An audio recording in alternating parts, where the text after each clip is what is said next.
ఓం నమః శివాయ. శ్రీశైల మల్లికార్జున మేడారం సమ్మక్క సారక్క చిలుకూరు బాలాజీ స్వామి. ఓం నమః శివాయ. గోపురం టీవీ చూసే వాళ్ళ ప్రేక్షకులందరికీ నమస్కారం. నా పేరు రామ్ శాస్త్రి. చిలక జోషం అంటండి ఆ కాలంలో ఉంది, ఇప్పుడు ఉంది, ఇక ముందు గుడిక నడుస్తుంది. చిలక జోషం అంటండి నిజముందండి, నమ్మండి, వినండి. 12 రాసుల మీద ఆగస్టు నెల 3 నుంచి 9 వరకు ఏ రాశి మీద శని బలం ఎంత ఉంది, ఏ రాశి మీద గురుబలం ఎంత ఉంది, మంచి ఎంత, చెడు ఎంత, లాభం ఎంత, లుక్సాన్ ఎంత, కష్టం నష్టం సుఖం దుఃఖం లాభం లుక్సాన్ చెప్తా వినండి. చిలకమ్మ కన్యరాశి వాళ్ళ జ్యోతిషం, కన్యరాశి వాళ్ళ భవిష్యవాణి, కన్యరాశి వాళ్ళ గణితవాణి. చిలకమ్మ కన్యరాశి వాళ్ళ జ్యోతిషం ఎట్లా ఉంది? చిలిక దా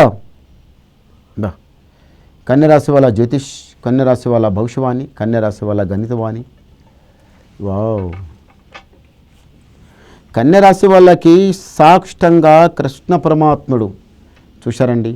కన్యరాశి వాళ్ళు ఎవరైనా కానీ వాళ్ళకి ఈసారి కళ్యాణం అయితే శ్రావణ మాసమైనా కానీ, కార్తీక మాసమైనా కానీ, ఉగాది మాసమైనా కానీ, శ్రీరామనవమి తర్వాత అయినా కానీ, ఈ సంవత్సరం 2026 దాటి 27లైనా కానీ కళ్యాణం అయిన వాళ్ళకి సాక్షితంగా కృష్ణ పరమాత్మ నాటి భర్త దొరుకుతాడు. కృష్ణ పరమాత్మ నాటి భర్త దొరుకుతాడు. గారి ప్రేమ ఎట్లా ఉంటుందో తెలుసా? చాలా ఎక్కువ ఉంటుంది ప్రేమ. మిమ్మల్ని వదిలిపెట్టి ఆయన ఉండడు, ఆయనకు వదిలిపెట్టి మీరు ఉండరు. ప్రేమ అయితే చాలా ఘనంగా చూపిస్తారు. మీ ప్రేమకు చూసి పెద్దలందరూ తారిపోతారు. ఏంద్రా ఇలా ప్రేమ అన్నట్టు ఉంటుంది. ఎంటని పిల్లలు అవుతారు, ఎంటని ఇల్లు అవుతుంది, ఎంటని జాబ్ అవుతుంది, అన్నీ సంపాదించుకుంటారు, చాలా బాగుంటారు.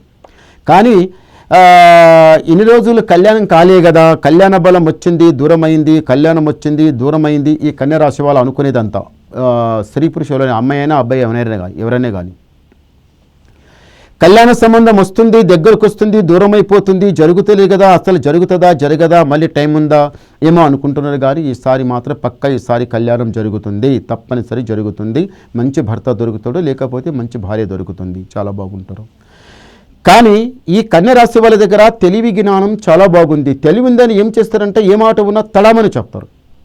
ఏదన్నా మాట వచ్చిందంటే తడామని చెప్తారు. మళ్ళొక్కటి ఏదన్నా సమస్య వచ్చి ఏదన్నా మాట వచ్చిందంటే ఇక మనసుకు చాలా బాధ అనిపిస్తుంది. ఏంద్రా నేను చెప్పింది ఏమిటిది, నేను చేసింది ఏమిటిది, వాళ్ళు చేసింది ఏమిటిది, నేను ఒకటి చెప్తే ఒకటి చెప్పిండు, అనవసరమైన మాటలకి ఏమిటివి అని చాలా ఆలోచిస్తారు. కన్యరాశి వాళ్ళకి గవర్నమెంట్ జాబ్ ఐస్కంతం అతికినట్టే ఎతుకుతుంది.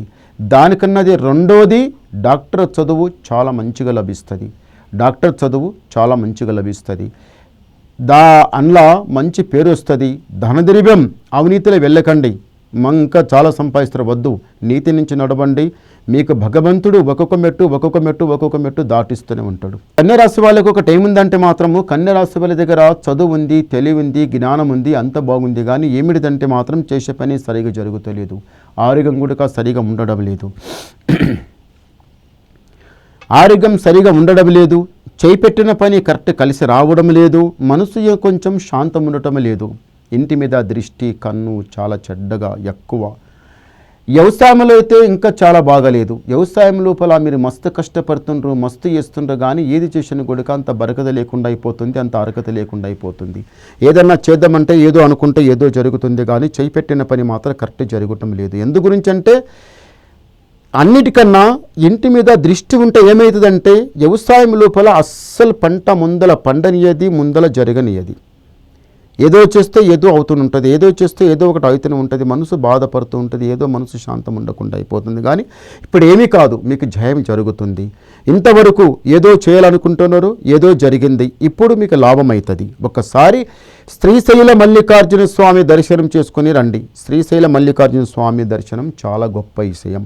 ఈ రాశి వాళ్లకు పామిసగండం పోయింది, అన్నిటికన్నా పామిసగండం పోయింది, బండి గండం పోయింది, జలగండం పోయింది, కొన్ని గండాలు పోయినాయి. ఇప్పుడేం ఆలోచిస్తున్నారంటే గండాలు చక్రాలు ఎన్నో వస్తే ఎన్నో పోయితాం, కానీ మనము ఒక మెట్టు పైకి రావాలి, ఒక మెట్టు దాటాలని మనసు లోపల ఉంది. చూడండి, ఒక మెట్టు పైకి రావాలంటే మీరు చేసే కష్టం సామాన్యం కాదు. ఎలాంటి కష్టం కూడా భయపడరు, కష్టానికి వెనుక జరగరు. రాత్రి అయినా పగలైనా ఏదైనా కానీ చేసే కష్టం చేస్తూనే ఉంటారు.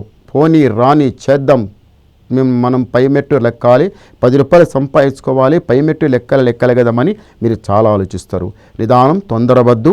దారిద్ర్య గడి ఆ మస్తు సతా ఇచ్చింది, పక్కకు జరిగిపోయింది. ముందల మాత్రం రాజా బతుకు బతికేది ఉంది. వ్యవసాయంలో గుడక మంచి జరుగుతుంది.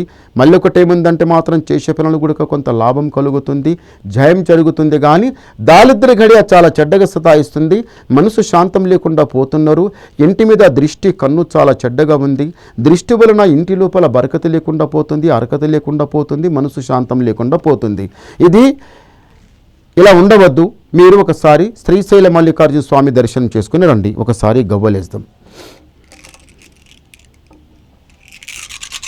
ఓం నమః శివాయ. 5 చాలా మంచి గవ్వలు పడ్డాయండి. 5.